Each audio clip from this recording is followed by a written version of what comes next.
माँ तुम्हारी सरस वाणी में मधुर अनोखे राग थे। स्नेह शक्ति शांति सुख के सब समाए साज थे। रागिनी मन भावनी, रागिनी मन भावनी, गूंजी वीणा तार में, गूंजी वीणा तार में। पालना माँ की अमर है।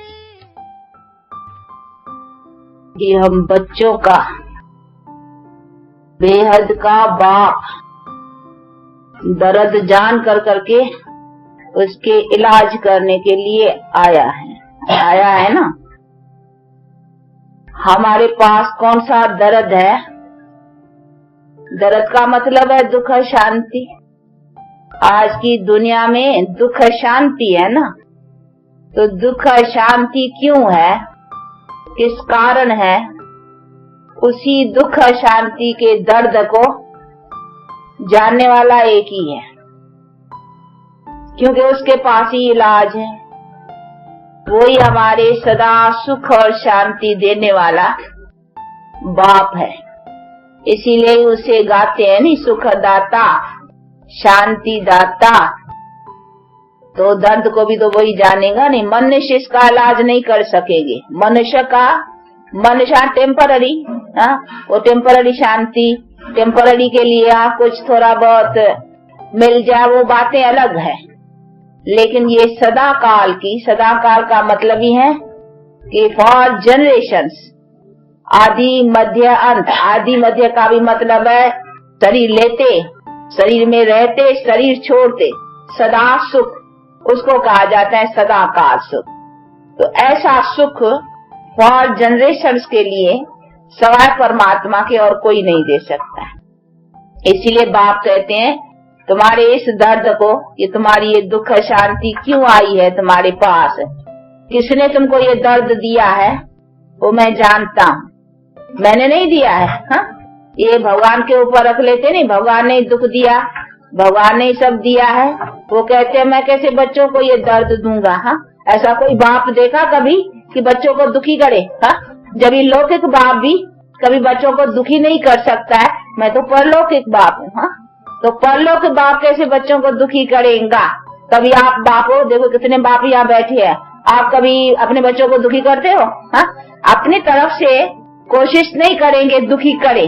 हाँ, कर्म के हिसाब से कोई किसको दुख होगा तो उसमें आप क्या करेंगे? कोशिश करेंगे आप तो, और या बीमार पड़ेगा बच्चा, इलाज करेंगे, कोई दुख आएगा उसके निवारण का यत्न करेंगे।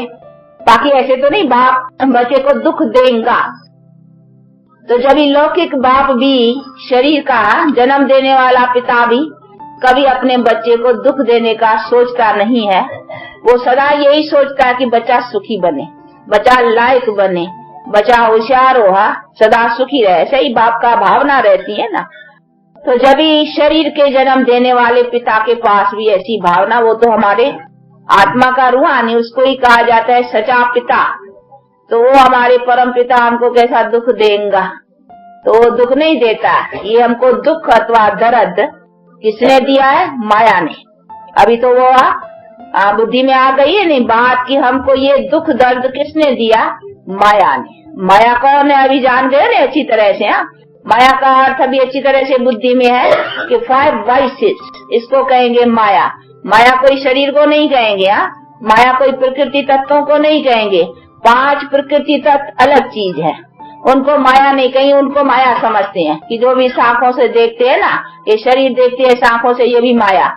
और जो भी कुछ इस आंखों से दिखाई पड़ता है संसार का, ये सब माया है। इसीलिए कहीं इसको ऐसा समझ करके समझते हैं, इसी से कहा ऐसा कोई ठिकाना हो जो इस शरीर में ही ना आवे, ऐसा कहाँ लीन हो जाए जहाँ से लौटे ही नहीं। ऐसे ऐसे उपाय बेचारे सोचते हैं, परंतु ये बात नहीं है। ये शरीर कोई माया नहीं है।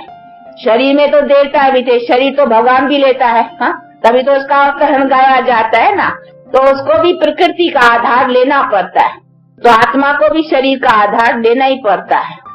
तो वो तो बातें नहीं है, इसको माया नहीं कहेंगे ना। माया एक अलग चीज है। वो कौन सी है? ये 5 वाइसेस। तो ये 5 विकार माया है। ये कोई ऐसी चीज जरूरी नहीं है कि इनके बिना हमारा जीवन या इनके बिना हमारी दुनिया नहीं चलेंगी। ये तो हमारे दुख के ही कारण है। जब से माया का टाइम आया, राज चला, तब से दुख होना शुरू हुआ। बढ़ते बढ़ते बढ़ते आज देखो ये रावण राज, वो रावण बढ़ता जाता है। और रावण को बना करके उसका बोता है फिजिया जलाते हैं, नहीं बड़े बड़े बड़े बड़े बड़े। तो अभी वो बरस बरस जलाते हैं। बाप कहते हैं बरस बरस जलाते हैं, पर तो जलता नहीं है। 5 विकार जलते हो तो जलाते रहते हैं बरस बरस फिर। परंतु नहीं, ये तो प्रैक्टिकल जलाना है ना, अर्थात 5 विकारों को खत्म करना। इसीलिए कहते हैं इसको नाश करने के लिए मैं जानता हूँ कि इसको कैसे नाश करो। तो इसका उपाय मैं आकर के बतलाता हूँ। तो अभी उपाय बुद्धि में अच्छी तरह से आ गया है ना कि इसका उपाय कौन सा है। उपाय भी सहज है।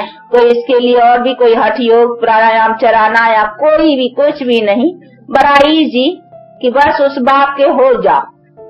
जैसे लोग इस तरह से भी कोई धनवान हो और धनवान कहे कि मेरा बच्चा, मुझे बच्चा नहीं है, मेरा बच्चा बनो, तो बस जिस समय बच्चा बना तो वो भी धनवान हो जाएगा ना। बच्चा भी कहेगा मैं भी लखपति।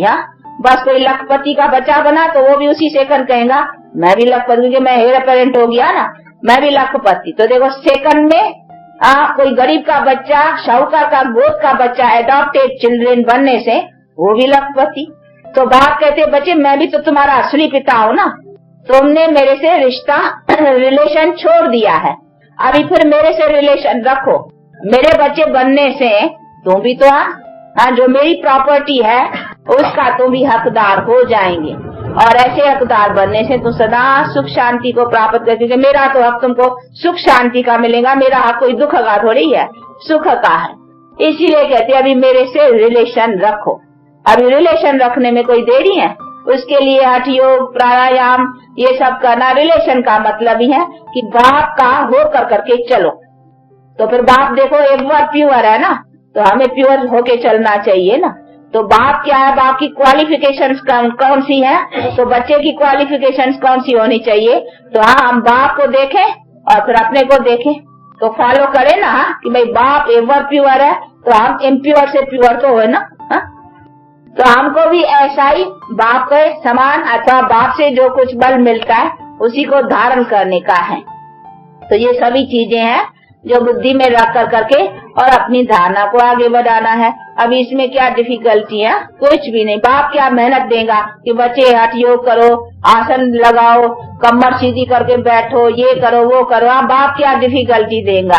बाप तो कहते हैं बच्चे बुद्धि तेरी टेढ़ी हो गई है, उसको सीधा करो, उसको अपना मेरे में लगाओ। ये बुद्धि तेरी टेढ़ी हो गई है, किधर हो गई है? माया की तरफ चली गई है, अर्थात 5 विकारों की तरफ तेरी चली गई है। अभी उधर से बुद्धि को निकाल करके, वो गीता में भी कहा नहीं, देह के सर्व संबंधों से बुद्धि हटा कर करके ये विकारी जो भी कुछ देह है और विकारी देह का संबंध है, इन सब से बुद्धि हटा कर करके अभी मेरे से लगाओ। तो खाली बुद्धि को हटाओ ना, कहा नहीं मन मना भव है। तो मन मना भव का अर्थ क्या? कि मन को मेरे में लगाओ। तो उधर से मन निकाल कर करके मन को मेरे में लगाओ। तो खाली मन को बदलना है ना, उधर से निकाल के उधर लगाने की बात है। बाकी इसमें आसन या कमर या कोई प्राणायाम इन्हीं सभी बातों की, हठ योग साधनाओं की कोई जरूरत नहीं है।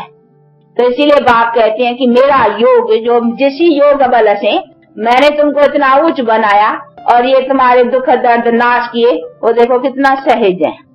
तो अभी ये सहज ज्ञान और सहज योग का जिसको राज योग कहने में आता ही है, तो इसी का अपना पूरा पुरुषार्थ रखते और बाप से अपना जन्म सिद्ध अधिकार पाने का पुरुषार्थ रखो। और बाप अपनी भी बायोग्राफी बहुत सहज समझाते हैं, उसी को समझने में भी कोई ऐसी कठिनाई नहीं है। बाप मैं कहते हैं मैं तो निराकार हूँ, लेकिन मैं आकर करके जो कर्तव्य करता हूँ, तो मैं भी कर्तव्य कैसे करता हूँ, तो वो भी तो मेरी बायोग्राफी समझो ना। मेरे कर्तव्य क्या? तो कर्तव्य की दुनिया यही है। मुझे भी कर्तव्य करने के लिए इस दुनिया में आकर के करना पड़ेगा, ऐसा नहीं ऊपर बैठ के करूँ। ऊपर तो है साइलेंस, मैं भी सोल साइलेंस, उधर ऊपर की तो बात ही नहीं ना। मुझे भी आकर करके काम करना है। मेरी भी जो महिमा है ज्ञान दाता, ज्ञान का सागर तो दुनिया की बात है नहीं, जहाँ ज्ञान है तो मैं वहाँ ज्ञान दूंगा ना। तो इसीलिए तो मुझे आना पड़ेगा नहीं मनुष्यों को समझाने के लिए। तो समझाने के लिए मुझे शरीर लेना पड़ेगा नहीं। कैसे समझाओ, नहीं तो कोई रास्ता बतलाओ, भगवान को राय दियो हाँ कि कैसे समझाया। उनका कोई और तरीका आता है किसको? हाँ बताओ। नहीं, सवाल हम मनुष्यों को समझाने के लिए, क्योंकि हमको समझाना है ना। हम बेसमझ बन गए हैं, तो हमको समझाने के लिए भी तो मनुष्य चाहिए ना। हमको समझाने के लिए कोई कच्छ अवतार, मच्छ अवतार, वो कैसे समझाएंगे? हाँ, उसमें आए तो कैसे समझाए? हम मनुष्यों को समझाना है नहीं, बेसमझ हम बने हैं। हमारी बेसमझी से तो हमारा सब कुछ खत्म हो गया है। इसीलिए बाप कहते तुम ऊंचा बनो, फिर तो तुम्हारी सारी प्रकृति ऊंची बन जाएंगी। इसीलिए बाप कहते बच्चे तुमको ही तो समझना है ना। तो तुम्हारे समझाने के लिए भी मुझे भी तुम्हारे जैसा बनना पड़ेगा ना, यानी मनुष्य तन का आधार लेना पड़ेगा ना। इसीलिए मैं मनुष्य का आधार लेके आता हूँ, और आता हूँ उसी तन में जिसका नाम रखता हूँ ब्रह्मा। तो इसमें भी कोई मूंझने की बात नहीं। कई बेचारे मूंझते हैं कि ब्रह्मा में परमात्मा आता है, हाँ ये कैसे, तभी किस में आवे, कैसे समझावे, ये भी तो बड़ा क्वेश्चन है ना। वो जो सुप्रीम सोल नॉलेजफुल है, तो वो नॉलेज कैसे देवे? बिना ऑर्गन्स के तो बोलना, आत्मा सवाय शरीर के तो बोल नहीं सकती है। नहीं, आप भी आत्मा शरीर के आधार से बोलती हो ना। अगर आत्मा निकल जाए तो फिर आत्मा बोलती है? हाँ, ना आत्मा बोलती है न शरीर बोलता है। हाँ, दोनों अलग होते हैं, तो न शरीर काम का है न आत्मा काम की है। जब आत्मा शरीर का साथ लेती है तब तो देखो आत्मा जीव आत्मा बनती है। जीव कहा जाता है शरीर को, बॉडी को, और आत्मा आत्मा। तो जब ही जीव आत्मा यानी दो जीव और आत्मा, शरीर और आत्मा मिलते हैं, तभी देखो आप बोलते हो, चलते हो, सब कुछ करते हो। तो दोनों का इकट्ठा होना चाहिए ना। आत्मा अलग शरीर अलग तो दोनों काम के नहीं। आत्मा कुछ अकेला बिना शरीर के क्या करेंगी? और न शरीर कुछ कर सकता है। शरीर डेड बॉडी पड़ी है, कुछ करती है? नहीं करती है। वो काम किया नहीं, तभी तो उसको जला लेते हैं या कब्र दाखिल कर देते हैं अपने रस्म के मुजबा। तो दो का चाहिए ना। तो परमात्मा को भी अगर नॉलेज देना है तो कैसे देगा? उसको भी तो शरीर चाहिए ना। अभी वो किसका शरीर लेवे तो ये भी समझने की बात है ना। वो भी फैसला होना चाहिए ना, भाई किसका शरीर लेवे। तो कहते मैं आता ही हूँ अधर्म के टाइम पर, जब ये पतित दुनिया है। तो पतित दुनिया में मुझे कोई श्री कृष्ण जैसा सर्वगुण संपन्न, 16 कला संपूर्ण निर्विकारी शरीर कैसे मिलेगा? ऐसे मनुष्य ही नहीं है ना। आता ही हूँ यदा यदा धर्मस्य ग्लानिर्भवति भारत, कि जब जब धर्म की हानि है तो उसी समय में ऐसे धर्मात्माएं, देवताएं सर्वगुण संपन्न, 16 कला संपूर्ण है ही कहाँ से? वही तो मैं बनाने आता हूँ। ऐसे मनुष्य तो मैं बनाने आता हूँ ना। तो जो चीज मैं बनाने आता हूँ वो चीज पहले कैसे होंगी? होंगे नहीं ना ऐसे मनुष्य। तो मैं आऊंगा तो मुझे कौन सा मनुष्य मिलेगा? जरूर पतित दुनिया में पतित शरीर वाला ही मिलेगा ना।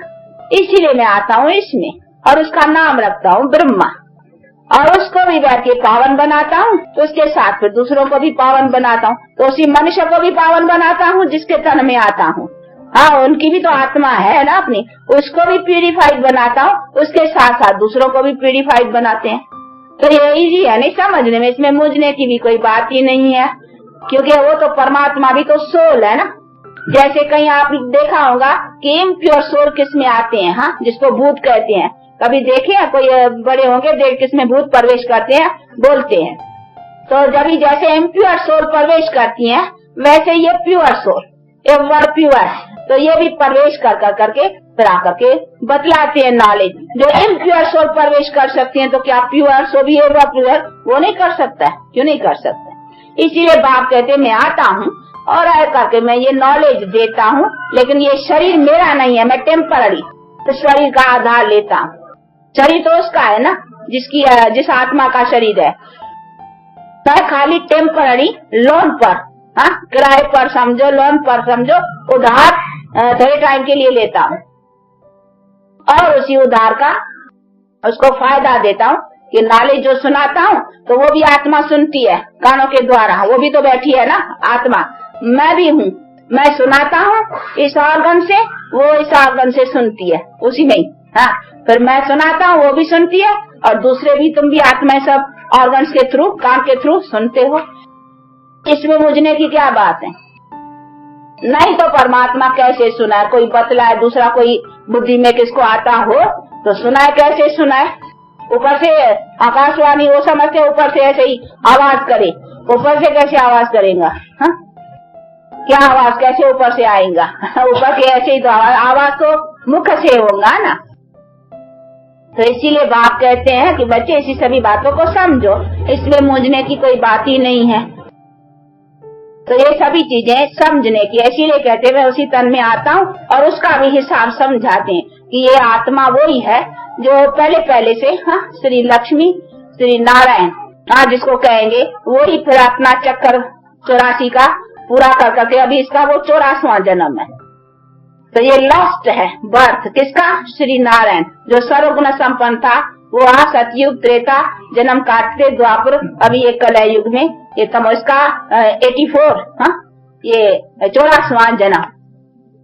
तो अभी उसके 84वें जन्म में आकर के उसी आत्मा को भी प्यूरिफाइड बनाता हूँ, जो जाकर के फिर श्री नारायण बनते हैं भविष्य में, और फिर दूसरे भी जो सुनते हैं वो भी उसी प्रालब्ध को पाते हैं। तो ये तो सीधी बात है, ये सारा चक्कर है ना, इसी सभी बातों को समझना है। तो ये बातें है समझने की है। अभी ऐसे भी नहीं विष्णु के शरीर में आवे या शंकर के आए, क्योंकि शंकर तो है ही आकारी, उसको तो यहाँ मनुष्य ही इधर को चाहिए ना, शंकर तो इधर का है ही नहीं। हाँ, वो तो है आकार, जो तो सिर्फ अभी विनाश के लिए ये उनका विनाश का दिखलाते हैं रूप। और विष्णु तो है साक्षात्कार, 4 भुजाएं वाला कोई मनुष्य होता ही नहीं है। ये सिर्फ साक्षात्कार में ये सिंबल साक्षात्कार होता है, 2 भुजा नारी की, 2 भुजा नर की, कि तुम ऐसे देवी देवता बनते हो, एम एन ऑब्जेक्ट का साक्षात्कार। बाकी ये है मनुष्य, क्योंकि आप देखेंगे चित्रों में भी ब्रह्मा को दाढ़ी बारी दिखलाते हैं, उसको नहीं दिखलाते हैं, तो वो ह्यूमन का थोड़ा उसको निशान देते हैं। आप देखें नहीं, वो दाढ़ी का दिखलाते हैं, ब्रह्मा की दाढ़ी दिखलाते हैं। कहाँ क्लीन शेव भी रखते होंगे, कहाँ दाढ़ी भी रखते हैं, लेकिन विष्णु और शंकर को कभी दाढ़ी बारी नहीं देते हैं। तो उसको ह्यूमन की कुछ निशानी देते हैं। तो उसकी माना है कि प्रजापिता ब्रह्मा, न कि प्रजापिता विष्णु या प्रजापिता शंकर, प्रजापिता ब्रह्मा। तो वो ह्यूमन, इसीलिए बाप कहते तो मुझे ह्यूमन, जिसका मैं नाम रखता हूँ ब्रह्मा, क्योंकि उसके द्वारा न्यू ह्यूमैनिटी अथवा न्यू जनरेशन का आरंभ करता हूँ। इसीलिए ब्रह्मा दी क्रिएटर, यानी ब्रह्मा से नई रचना रचवाता हूँ, इसीलिए उसका नाम ब्रह्मा रखता हूँ। और ब्रह्मा तो वैसे हर एक बाप यानी घर का वो ब्रह्मा है। हा? ऐसे कहने में आता है, हद के हिसाब से तो सब ब्रह्मा है। किसी तरह बाप जो घर का है, स्त्री को ले आया, फिर बच्चे पैदा किया, तो घर का ब्रह्मा हो गया। हा? क्योंकि क्रिएटर को ब्रह्मा कहा जाता है। बाकी ब्रह्मा कोई 3 मुख वाला या 3 सिर वाला या ऐसी बातें जो बना दी है शास्त्रकारों ने और चित्रकारों ने, वो कोई बात नहीं है। तो ये सभी चीजों को समझना। वो जो त्रिमूर्ति सुना है ना, अभी त्रिमूर्ति वाला ब्रह्मा विष्णु शंकर, ये 3 है ना, तो उन 3 को मिलाकर के वो 3 सिर दे दिए उसके। तो उनको समझा ब्रह्मा को 3 सिर रख दिए, तो ब्रह्मा त्रिमूर्ति कर दिया। अभी परमात्मा है निराकार, और वो आया है ब्रह्मा तन में, वो बात न समझने के कारण ब्रह्मा को वो 3 सिर लगा दिए। और त्रिमूर्ति है परमात्मा, यानी तीनों रूपों से, ब्रह्मा विष्णु शंकर से ये डिस्ट्रक्शन और कंस्ट्रक्शन, और फिर जो कंस्ट्रक्शन करता है दुनिया, उसकी पालना की ये एम एन ऑब्जेक्ट, ये बैठ के बाप ने समझाया है। तो बातें ऐसी हैं, लेकिन इन बातों को यथार्थ रीत से न समझने के कारण विचारों को फिर इसी सभी बातों में जैसे आया है जिसको, तो इसमें भी कोई मूंझने की बात नहीं है। अभी फिर भी कोई बात नहीं समझ में आती है किसको, कोई नए है तो फिर आकर करके समझना चाहिए। बाकी इसमें भी कोई न होना चाहिए कि इसको क्यों ब्रह्मा बनाया है। ब्रह्मा तो ऐसे तो हर एक बाप ब्रह्मा है, वो अर्थ समझना है। नहीं, ब्रह्मा का अर्थ क्या है? ब्रह्मा कहा जाता है क्रिएटर को। तो ऐसे घर का क्रिएटर तो बाप है ही, परंतु ये है न्यू ह्यूमैनिटी का क्रिएटर। इसी मनुष्य तन में आकर के परमात्मा मनुष्य के द्वारा क्रिएट कराएगा, नहीं, ह्यूमैनिटी को ह्यूमन के द्वारा ही करेगा ना। इसीलिए परमात्मा उसमें आकर के ये प्यूरिटी का नॉलेज देता है। इसीलिए उसको कहते हैं मुख वंशावली। मुख वंशावली का अर्थ ये नहीं मुख से आदमी निकल आए, वो कहीं ऐसे समझते हैं कि हाँ ब्रह्मा के ऐसे मुख से आदमी मुख से आदमी कैसे निकलेंगे? नहीं, मुख वंशावली का मतलब है मुख से जो नॉलेज सुनाया प्यूरिटी का। तो अभी देखो हम मुख वंशावली है नहीं, पर तो हम मुख से थोड़ी निकली है हा? नहीं, मुख वंशावली तो जो मुख द्वारा परमात्मा ने नॉलेज सुनाया उसकी धारणा से हम प्योर बने हैं। तो अभी प्यूरिटी की जनरेशन में चलेंगे। तो हम प्यूरिटी कहाँ से ली? मुख द्वारा, नॉलेज से। इसीलिए हम प्यूरिटी की संतान हो गई ना, यानी प्यूरिटी में आने वाले। तो वो हो गई मुख वंशावली, यानी जिस मुख से परमात्मा ने नॉलेज सुना है, नॉलेज से हम प्योर होकर के अब प्यूरिटी के जनरेशन में चलते हैं। तो मुख वंशावली का अर्थ ये है, पर वो न समझने के कारण कई समझते हैं मुख से ऐसे आदमी शायद निकले हैं। इसीलिए ऐसी ऐसी बातें बहुत शास्त्रों में बैठ के रखी है। वो कहते हैं कि वो था कर्ण, वो कानों से निकला रहा, वो करण कानों से निकला। वो मुख वंशावली का समझे, मुख से आदमी निकले। वो कहते हैं एक उसका और नास्कृत का उसने छींकी तो उससे निकल आया, आदमी निकल आया। ऐसी ऐसी शास्त्रों में बातें लगाई हुई है, पर तो ऐसे नहीं है कोई नाक से निकलेंगे या कान से निकलेंगे या मुख से, नहीं। ये सभी अर्थ है। तो ये सभी बातों को बैठ कर करके बाप समझाते हैं। बाकी कैसे और क्या ये सभी यथार्थ बातें अभी बाप समझाते हैं, जिसको समझ कर करके और प्रैक्टिकल लाइफ को बनाना है। तो अभी समझ गए हो ना सभी बातों को, यथार्थ क्या है और यथार्थ हमारे जीवन के लिए क्या है। इन सब बातों की रोशनी बैठ कर करके बाप देते हैं। उसी को लेकर करके अपना पुरुषार्थ ऐसा रखने का है, बाकी इसमें कुछ मूंझने का नहीं है। अच्छा, कुछ सुनाना था शायद इस बच्ची को। अच्छा, अरे गिरा पहले। अच्छा, हाँ, ये आप लोगों को इंग्लिश में समझाएंगी। देखो छोटी है, और देखो बातें बड़ी सुनाए। कहते मूर्ख छोटा बात बड़ी। तो आप लोगों को बड़ी बड़ी बातें वर्ल्ड हिस्ट्री एंड ज्योग्राफी समझाएंगे। ये क्वेश्चन करेगा। अच्छा, He has the kingdom form. He lives in incorporeal world. He is blissful, knowledgeful and peaceful. He creates three deities. They are Brahma, Vishnu and Shankar. Through Sakti deity Brahma and human Brahma, God Shiva blesses knowledge, wisdom, divine love, virtue and yoga of Gita fame and bliss for establishing sovereignty of Satyugi world of complete purity, peace and prosperity. That is Jivan Mukti. This is Vishnu. Through Sakti deity Vishnu, God Shiva sustains Satyugi and Treta Yugi Jivan Mukti Diki world called heaven. Sri Lakshmi and Sri Narayan and Sri Sita and Sri Rama are the most prominent servants.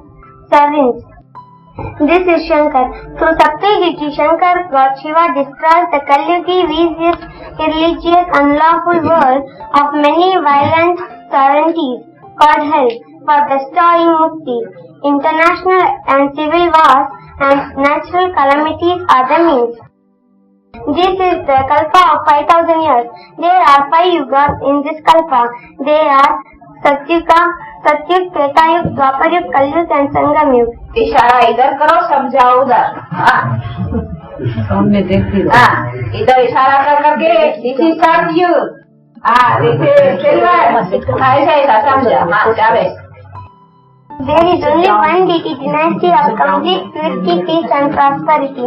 This is Abraham, God and Christ. These are the three worlds. This is incorporeal world, this is subtle world and this is corporeal world. And these are the Muslims. They are sitting in yoga. But sitting in yoga, they have... You are भी, तुम भी है ना? ब्रह्मा कुमारी में तुम है कि नहीं? अच्छा, we are sitting, not Brahma Kumari. कार्य हम कहो we are Brahma Kumari sitting. Yeah, Brahma Kumari sitting. By sitting in yoga, they have taken sovereignty of half. वही है। We have taken sovereignty of half kalpa. This is Lakshmi Narayan. This is golden age. And this is silver age, Sita Ram. There is only one dynasty of complete purity, peace and prosperity.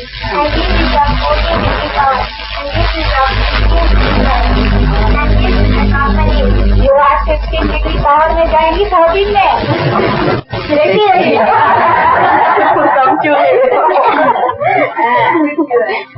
Proper age, first they were worshipping God Shiva, but afterwards they were worshipping all the deities. Islamic dynasty by Ibrahim 2500 years ago. This is Buddha. Buddhist dynasty by Buddha 2250 years ago. This is Christ. Christian dynasty by Christ 2000 years ago. This is Shankaracharya. Sannyas dynasty by Shankaracharya 1500 years ago. And this is Iron Age. There are so many religions come. And this is the Brahma, that is last 84th life of human Brahma. After the destruction, this Brahma will be the first prince of Satyuga, that is Sri Krishna. These are the Russians and Americans. They are fighting for the help. This sense of Europeans will destroy one another in an international atomic war. ये कई पूछते हैं कि ये दो बिल्ले के रूप में क्यों रखे हैं। एक कहानी है बहुत मशहूर है कि दो बिल्ले आपस में लड़े थे और मक्खन बीच में से बंदर खा गया था। वो एक कहानी है। वो दो बिल्ले कोई कहाँ से मक्खन ले आए थे और आपस में लड़ने लगे। तो एक बंदर चालाक था, उसने कहा आओ हम तुमको एक ठीक है, तो तराजू लेकर करके वो तोड़ता गया और ज्यादा थोड़ा थोड़ा उससे लखन से खाता गया, सारा मक्खन उसका खा गया। तो इसीलिए वो कहानी बड़ी मशहूर है ना, इसी पर उसका वो रखा हुआ है, दो बिल्ले और मक्खन बीच में वो खा जाते हैं। छोटा सा mix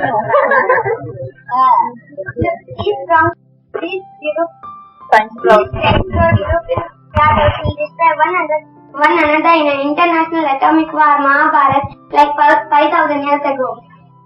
This is the rosary of 108 feet.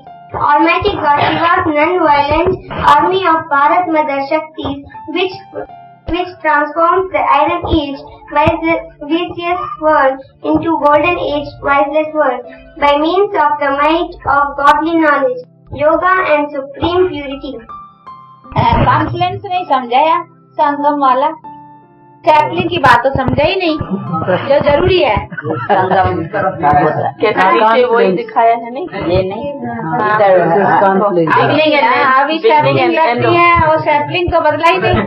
End of old world beginning of new world, ये कॉन्फ्लेंस ये लिखा हुआ end of old world, beginning of new world. This is the end of old world and beginning of new world. That is a conflict. That is the conflict. This is the Sangam Yuga and this is the Golden Age. अच्छा, अभी कौन सा? बहुत अच्छा, बड़ी बढ़िया भैया। 16 degree. अच्छा भाई, इसने क्वेश्चन पूछा तो ने कर दिया, नहीं इसको पूछना था। अच्छा भाई, इन दोनों कुमारियों को फिर कुछ सौगात देनी पड़ेगी। सुनाया है क्या सौगात लेंगी? 16 डिग्री।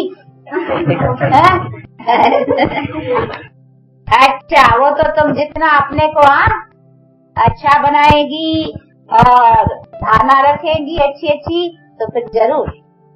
अब ये अच्छी है, ले सकती है और लेने का अच्छा पुरुषार्थ रखती है। कैसा? ठीक है ना? ये भी अच्छी है। इसका नाम क्या है? वीणा। ये तो है ही सरस्वती की वीणा। तो बजेंगी। अच्छा, आप लोगों का टाइम हुआ है, इसीलिए 2 मिनट साइलेंस। जगा 2 बजे। साइलेंस का मतलब अपने बेहद बाप को याद करो। I am soul, son of supreme soul. ऐसा अपनी बुद्धि को हर वक्त, हम उस बाकी बच्चे हैं ऐसा समझ के हर वक्त रहो और इस बॉडी से डिटैच। ऐसे समझो, काम करते हो तो भी ऐसे समझो मैं हाथों से लिखवाता हूँ, लेकिन कौन? आत्मा। मैं इस ऑर्गन से बोलता हूँ, कौन? आत्मा। इस ऑर्गन से सुनता हूँ, कौन? आत्मा। तो हर वक्त सुनने के समय ऐसे समझो आई एम सोल, इससे सुन रहा हूँ। आई एम सोल, इससे बोल रहा हूँ। आई एम सोल, इससे देख रहा हूँ। ये खिड़कियाँ है, खिड़कियाँ। तो ऐसी अपनी हर वक्त काम करते भी अपने को आत्मा कॉन्शियस अथवा सोल कॉन्शियस और गॉड कॉन्शियस समझने से तो क्या है, हमसे कोई ऐसा बुरा कर्म नहीं होगा और इससे हम अच्छे बुरे कर्मों से भी बचे रहेंगे और फिर गॉड की याद भी रहने से और हमारा वो योग अग्नि से पाप भी दगद होंगे, तो डबल फायदा मिलेगा। ये प्रैक्टिस चाहिए। अभी ये जो सुनाया ना, इसकी प्रैक्टिस चाहिए। हर वक्त अपने को सोल कॉन्शियस और गॉड कॉन्शियस रख करके चलना। किस तरह से चलना, इसी तरह से देखो। ऐसा नहीं देखना नहीं, आंखें बंद करना है, देखो, परंतु देखते क्या देखो, ये भी सोल है, आई एम सोल, ये भी सोल। अभी इस खिड़कियों से हम किसको देखते हैं, भले देख रहे में ये बॉडी आती है, पर तो हमारा ध्यान अटेंशन सोल के ऊपर है।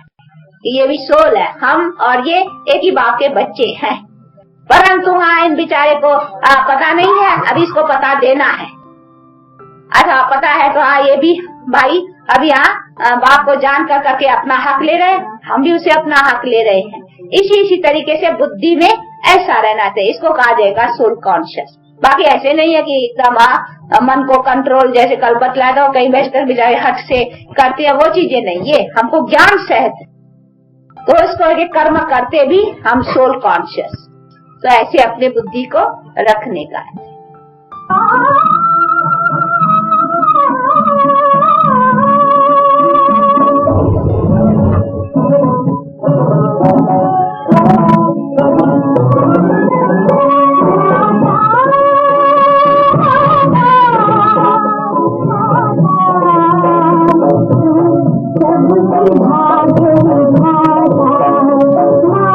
और बायोग्राफी को समझ गए हो ना, परमात्मा का ऑक्यूपेशन, परमात्मा की बायोग्राफी क्या है, देवताओं की क्या है।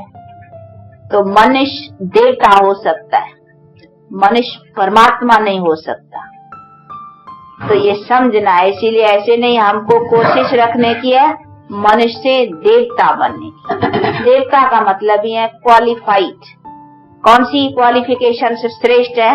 सर्वगुण संपन्न, 16 कला संपूर्ण, संपूर्ण निर्विकारी। इसीलिए हमें कोशिश वो करने की है जिसमें आत्मा भी प्योर, शरीर भी प्योर। बाकी वो तो एवर प्योर है, वो तो गॉड इज वन। तो हमको कोशिश कौन सी करनी है, क्या बनना है, वो एम एंड ऑब्जेक्ट का नॉलेज होना चाहिए ना। ये सभी समझने की बातें, जिसको समझ कर करके अपना कोशिश अथवा अपना पुरुषार्थ ऐसा रखने। अच्छा आप लोगों का टाइम होता है, हम तो बैठे हैं, हम तो कहेंगे बैठे रहो, पर आप लोगों को जाना है तो फिर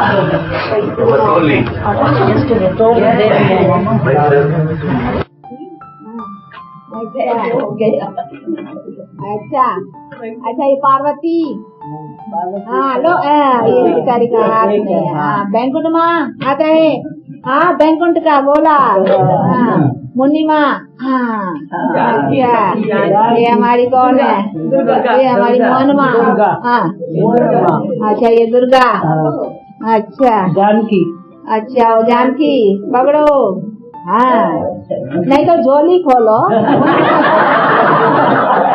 देखो झोली का हो जाएगा। ये पकड़ेगी, हाँ बेबी को कैच करने में ये तो स्कूल में ले लेते हैं। तुमको, हाँ तुमको ठहरो, कौन है जमुना भी ठहरो, तो बस सब हो गया, अभी बाकी अभी दादा को, हाँ अभी तुमको नहीं, कविता ये बेटा अंजना कभी मिला, लो सुंदरी जो हमारी रचना, हाँ तुम और जमुना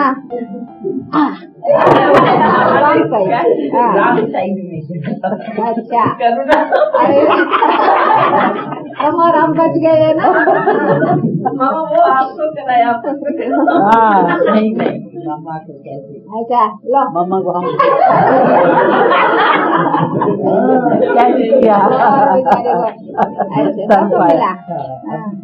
अच्छा देखो ये जो दिया है ना, इसका अर्थ क्या है? इसका अर्थ है सृष्टि का गोला। आत्मा भी आत्मा भी है ना, तो बस गोला तब थोड़ी मिलेगा, बिना प्यूरिफिकेशन के ये गोला तो नहीं मिलेगा, हेवन थोड़े मिलेगा। अच्छा, हम अपने नयों की जरा खातरी करते हैं, डोंट माइंड। हाँ देखो, ये तो फिर नए हैं ना, तो रहेंगे, ख्याल रहेगा। हाँ, तो जब हम इन एडवांस है ये, इन एडवांस मिलती है, एडवांस में जाना है, आगे जाना है। तो ये मिलता है इसीलिए कि आप लोगों को आगे दौड़ना है। हाँ देखो, कभी तो समझेंगे हमको, हम आगे बिठाए गाय के लिए तो मिली नहीं हो जाए। हाँ, इनको राजगोपाल दो का तो प्रवृत्ति का तो खेली है, डबल तो खेली है ना ये हमारे। और ऐसा नहीं कि चराई इधर फेंक के जाओ, इसको दिया मिला। अच्छा हाँ,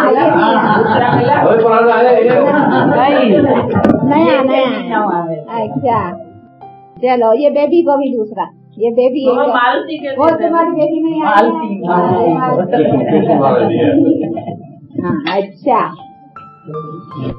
हमारा आत्मा से परमात्मा का आत्मा से पावर नहीं, पावर तो अभी ज्ञान से लेना है, इससे नहीं। ऐसा नहीं समझना ये खाने से पावर आ जाएगा। पावर तो फिर भी ज्ञान और योग से मिलेगा, इसीलिए तो फिर धारणा रखनी पड़ेगी। इधर नहीं छोड़ के खाने नहीं, किचरे के लिए रख दो, किचरे के लिए।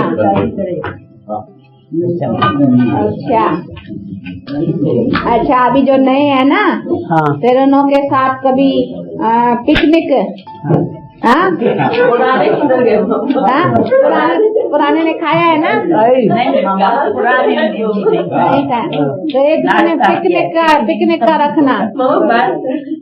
बाहर कहाँ चलेंगे, बाहर तो देखो दुनिया की आवाजों से, दुनिया की निगाहों से हम दूर है ना।